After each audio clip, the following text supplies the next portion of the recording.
suite, nous accueillons donc notre invité santé du jour, c'est vous, docteur Alain Abzalak. Bonjour. Bonjour. Vous êtes chirurgien dentiste à Paris et le co-auteur avec votre fils Jérémy, dentiste lui également, du livre « Et si votre dentiste pouvait vous sauver la vie » qui est paru chez Hugo New Life. On va rentrer dans l'univers mystérieux de la bouche et des dents avec vous ce matin et les liens avec le reste du corps. La preuve, vous commencez votre livre par dire que la bouche est la première porte d'entrée des maladies. Expliquez-nous cela. Alors, c'est la première porte d'entrée d'abord via les dents. Les dents sont étroitement connectées au reste de la circulation, aux organes vitaux. On peut imaginer que le nerf de la dent puisse transmettre des bactéries qui passent dans la circulation et atteindre en fait tous les organes vitaux, et comme le cœur, les reins, et puisse induire donc des maladies parfois graves.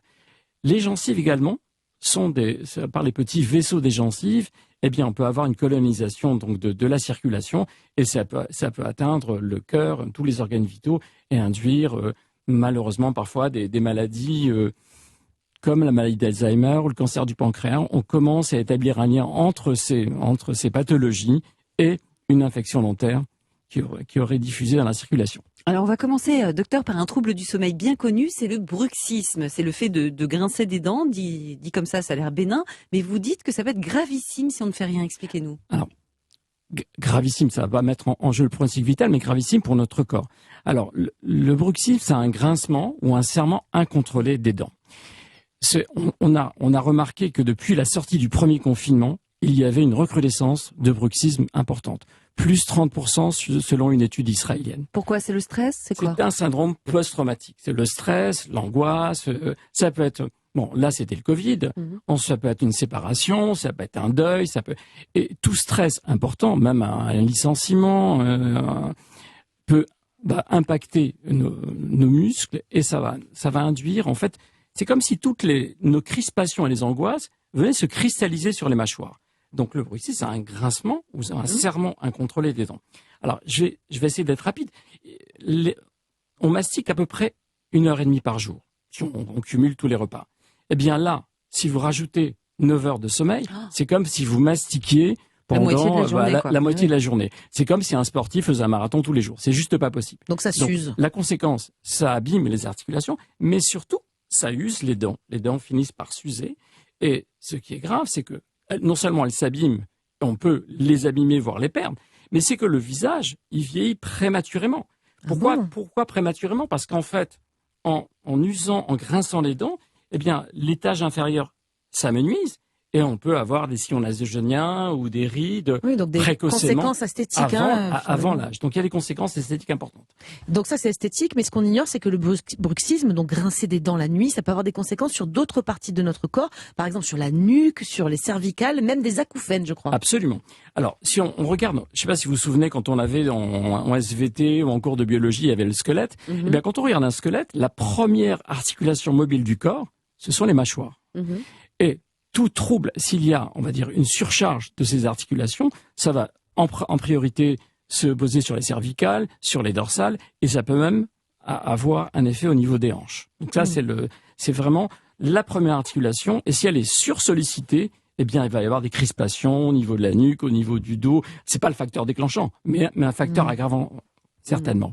Alors, il y a un autre problème de sommeil que le chirurgien dentiste peut traiter, c'est l'apnée du sommeil. Qu'est-ce que vous pouvez faire pour ces patients-là? Alors, pour l'apnée du sommeil, il y a bien évidemment cet appareil qui nous aide donc à mieux respirer la nuit et qui est un peu gênant et contraignant.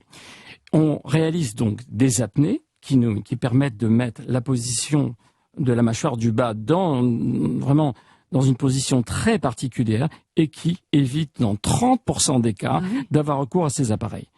Et donc, régler l'apnée du sommeil, ça dépend quelle est la cause de l'apnée aussi, non? Alors déjà, je rassure les auditeurs, si on bruxe, on peut pas avoir l'apnée, on peut pas avoir les deux. On peut pas cumuler. Dieu merci. Bon. Quant à l'apnée, bon, bien évidemment, il y a cette fatigue de la journée qui est extrêmement importante, et surtout cette angoisse du patient qui doit porter cet appareil. Et là, c'est vraiment un tue-l'amour, c'est vraiment ça atteint vraiment profondément le couple. Et vous, c'est quoi? C'est des orthèses que vous proposez? C'est quoi des orthèses? On appelle des orthèses mandibulaires qui mettent la mâchoire du bas dans une position très précise qui prévient. C'est des gouttières, hein, c'est ça? Expliquez aux gens à quoi ça Oui, ressemble. c'est quoi une orthèse? C'est une gouttière, un peu différente d'une gouttière de bruxisme, qui nous oblige à mettre la mandibule dans une certaine position, ce qui prévient l'apnée du sommeil. Oui, alors comment on sait si on souffre d'apnée du sommeil? Le bruxisme, c'est assez simple, parce que généralement, la personne qui dort avec vous Elle dort pas. s'en plaint, voilà. Mais l'apnée du sommeil, comment savoir si on en souffre? Eh bien, on est extrêmement fatigué dans la journée. On a en général des yeux très marqués, même si on pense avoir bien dormi. Et surtout, on peut, à la limite, dans la journée, le matin, piquer du nez à son bureau. On a vraiment, On est épuisé, quoi. On est épuisé et on peut parfois s'endormir comme ça. Alors docteur, on va continuer de faire le point sur notre santé dentaire avec vous dans quelques minutes et on va détailler justement ces problèmes dentaires ou de gencives qui peuvent avoir des répercussions qu'on n'imagine même pas sur notre santé cardiovasculaire par exemple. Vous allez l'entendre, en fait soigner sa dentition, c'est prendre soin de sa santé globale. Pour les détails et les conseils pratiques, restez avec nous sur Europe 1. 11h30 sur Europe 1, bien fait pour vous. Mélanie Gomez et Julia Vignali. Vous êtes sur Europe 1 et c'est bien fait pour vous en direct jusqu'à 12h30. C'est votre émission bien-être tous les matins. Et là, tout de suite, c'est votre santé dentaire qu'on prend à bras le corps. On fait cela avec le docteur Alain Hamzalag, chirurgien dentiste et le co-auteur du livre « Et si votre dentiste pouvait vous sauver la vie » paru chez Hugo New Life. Alors, on apprend aussi dans votre livre, docteur, qu'il peut y avoir des interactions entre nos dents et notre cœur. Mais ça, je ne comprends pas comment c'est possible concrètement. Alors, je vais essayer d'être très simple. Imaginez qu'il y a des bactéries qui passent, des bactéries dentaires, elles passent soit via une inflammation des gencives, soit via le nerf de la dent qui s'infecte. Ces bactéries passent dans la circulation et le système immunitaire s'active. Et qu'est-ce qu'il fait? Il contracte les vaisseaux, tout simplement. Si ces vaisseaux, ces artères, sont déjà rétrécis par des plaques d'athérome, des plaques de graisse, eh bien, si ça se contracte, peut se fermer complètement et ça peut provoquer un infarctus du myocarde ou un AVC. Voilà, incroyable. tout simplement. Ça y est, j'ai bien compris. Donc c'est ça. Donc vous voulez dire qu'une mauvaise hygiène dentaire, parce que bon, si a priori il y a des bactéries, c'est qu'il y a peut-être un défaut d'hygiène, ça peut aller jusqu'à nous provoquer un infarctus. Une mauvaise hygiène bucco-dentaire peut... Écoutez, on prend l'exemple récent de Michel Drucker. Michel Drucker avec une fragilité cardiaque, donc, et il a eu un soin dentaire tout simple, sans antibiotiques. Il y a eu ce qu'on appelle un essaimage bactérien, une diffusion bactérienne qui a atteint le cœur et il a failli mourir. Là, je ne trahis pas le secret professionnel, c'est Michel Drucker lui-même qui parle de son expérience, qui le dit. Bien sûr. Donc, une simple hygiène bucco-dentaire, des visites de contrôle, un simple détartrage, une visite de contrôle peut prévenir ce genre de choses. Ça vaut le coup. Or, ces visites sont accessibles à tous. Évidemment. C'est intégralement pris en charge en plus. Alors, il y a une maladie cardiaque grave, l'endocardite infectieuse, qui elle s'est prouvée, je crois, peut carrément commencer par une simple carie. C'est vrai, ça? Non. L'endocardite infectieuse... Tant mieux. Non, mais une carie compliquée, oui, peut l'induire. C'est vrai. Bon oui. Alors, l'endocardite infectieuse, imaginez qu'on ait une angine très importante lorsqu'on était enfant, il peut y avoir une petite atteinte d'une valve cardiaque qui est totalement asymptomatique, c'est-à-dire on ne se rend compte de rien. Eh bien, s'il y a une infection dentaire ou un geste dentaire, un simple détartrage peut provoquer une diffusion bactérienne dans la circulation et provoquer, on va dire, une complication foudroyante qui peut aller jusqu'à la mort. Et en général, lorsqu'on a un rhumatisme articulaire aigu, on le sait, et un simple détartrage doit être fait sous antibiotiques. Ce qui ne fut peut-être pas le cas chez Michel Drucker. On aurait peut-être pu éviter cette complication. Voilà. Alors, ce lien entre santé dentaire et santé cardiaque, il est connu, en tout cas de vous les professionnels, depuis un certain temps. Vous êtes même parfois obligés d'intervenir avant une opération cardiaque, vous les dentistes. Vous l'avez vécu, je crois, avec l'un de vos patients. Racontez-nous. Alors, avant toute chirurgie cardiaque et même une chirurgie de la hanche ou du genou, on est obligé donc d'éliminer tous les foyers infectieux. Donc, on fait une radiographie et si il y a une infection persistante, l'intervention sera différée. Donc, check-up complet dentaire avant une Et intervention. l'intervention chirurgicale, qu'elle soit du cœur ou de là, encore plus du cœur, c'est-à-dire pour le cœur, on va être encore plus vigilant. Elle est conditionnée à l'absence de foyer infectieux. Et s'il y a une infection dentaire et qu'on n'a pas le temps de la soigner, malheureusement, on va retirer la source de l'infection. C'est parfois la dent ou les dents parce que le pronostic vital du patient est en jeu. Alors, on apprend également dans votre livre que parfois un problème au niveau des yeux peut être traité dans la bouche. Alors là aussi, il faut m'expliquer. Alors, c'est toujours à peu près le même process, c'est-à-dire qu'en fait, une infection dentaire peut diffuser dans la circulation, elle peut atteindre d'autres organes, dont les yeux, et il peut y avoir parfois ce qu'on appelle une UVI, c'est-à-dire une infection de la tunique interne de l'œil, qui peut parfois nous rendre aveugles. Même chose, avant une chirurgie de la cataracte ophtalmique, le médecin adresse le patient à son dentiste pour prévenir, pour éliminer tous les foyers infectieux. Alors, autre chose qu'on apprend dans votre livre, vous êtes aussi capable, vous, les chirurgiens dentistes, de détecter des patients, on va dire, nouvellement diabétiques. C'est quoi les signes dans la bouche qu'il y a un diabète débutant? Alors, les gencives, alors, il arrive parfois, ce que je racontais dans mon livre, un jeune de 25 ans qui fait un diabète de type 2 qui est lié à une surconsommation de toutes les cochonneries. Eh bien, les gencives sont complètement, il venait pour un simple détartrage, et ces gencives étaient anormalement enflammées, avec une petite haleine particulière. Une petite odeur d'acétone, enfin quelque chose de très particulier. Et en l'adressant à son médecin, on a trouvé qu'il faisait un diabète de type 2. Vous avez dépisté ça quasiment à l'odeur presque, hein, non, c'est ça? À la vision. Aussi, des gencives enflammées. L'examen buccal, les gencives étaient vraiment, vraiment très abîmées.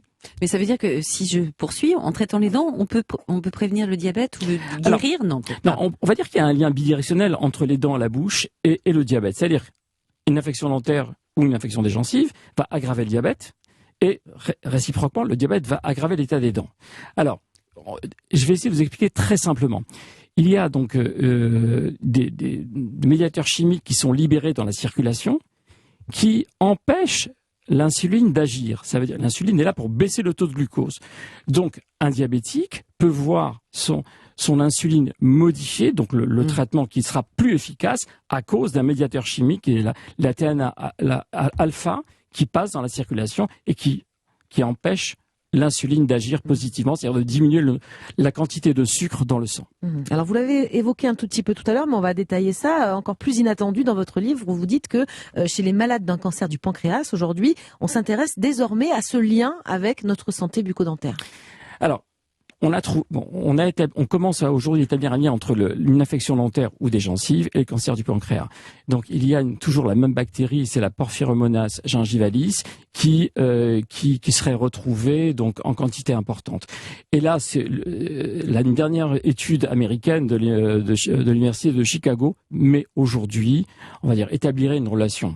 C'est pas encore un lien de causalité, bon, mais bon, on commence à évoquer cette hypothèse.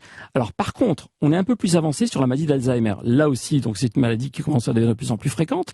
Et on a trouvé toujours la même bactérie dans le cerveau des personnes, enfin après leur mort, bien évidemment, je vous rassure. On n'ouvre pas les cerveaux pour vérifier ça. Ouais. Donc on a trouvé ça, et on s'est amusé à faire une étude. On a fait une étude extrêmement poussée sur des souris.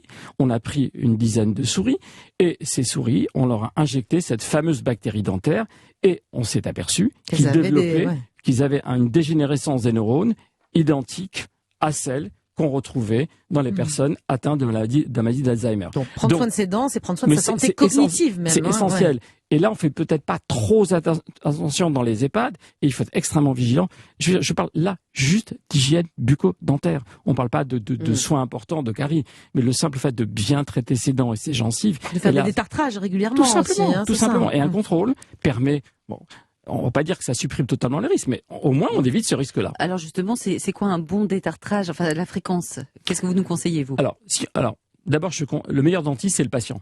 S'il a une bonne hygiène bucco-dentaire, c'est-à-dire le fil dentaire, les brossages dentaires et le brossage, sincèrement, il a fait le maximum du boulot. Un détartrage tous les ans doit suffire, sauf les personnes qui ont une fragilité particulière. Alors on apprend aussi dans votre livre que les sportifs sont plus vulnérables sur le plan bucco-dentaire. Alors comment on explique ça?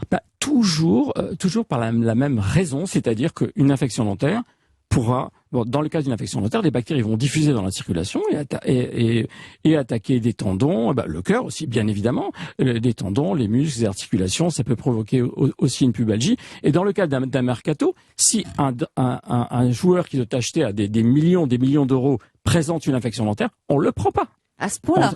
Parce que c'est des risques. Ça conditionne l'achat.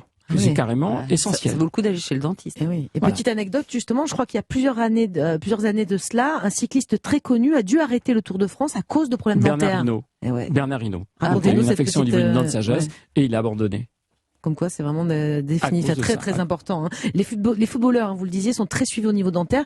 Notamment, vous parliez des pubalgies. Alors déjà, rappelez-nous ce que c'est la pubalgie. C'est une douleur extrêmement violente, inflammatoire, qui peut arriver donc un petit peu aux alentours du pubis. D'accord. Et, Et c'est quoi le lien avec la voilà. mâchoire alors? Eh bien, toujours la diffusion d'infections dentaires. Donc, la diffusion des germes dentaires via la circulation peut atteindre tout le corps. Incroyable. Donc effectivement, on a bien compris qu'il fallait faire des détartrages, se brosser les dents et faire attention à ce qu'on a dans la bouche, Pas tout que. simplement. Les grands champions font aussi des traitements orthodontiques parce que le parfait emboîtement des dents va aussi impacter le squelette. Ah oui. Et un joueur qui a un parfait emboîtement des dents qui peut être amélioré grâce à l'orthodontie va avoir un meilleur équilibre physique et dynamique. Et ben voilà, ça donne de l'espoir à tous nos adolescents, hein, ceux qui nous écoutent et qui ont un appareil dentaire. Merci en tout cas, docteur, de nous avoir accompagnés ce matin. On a donc compris que c'était très important et que toute infection dentaire non traitée peut se propager dans l'organisme et induire évidemment d'autres problèmes de santé. La clé, c'est donc, comme toujours, la prévention. Mélanie. Allez, un petit contrôle dentaire et ça repart. Merci, docteur.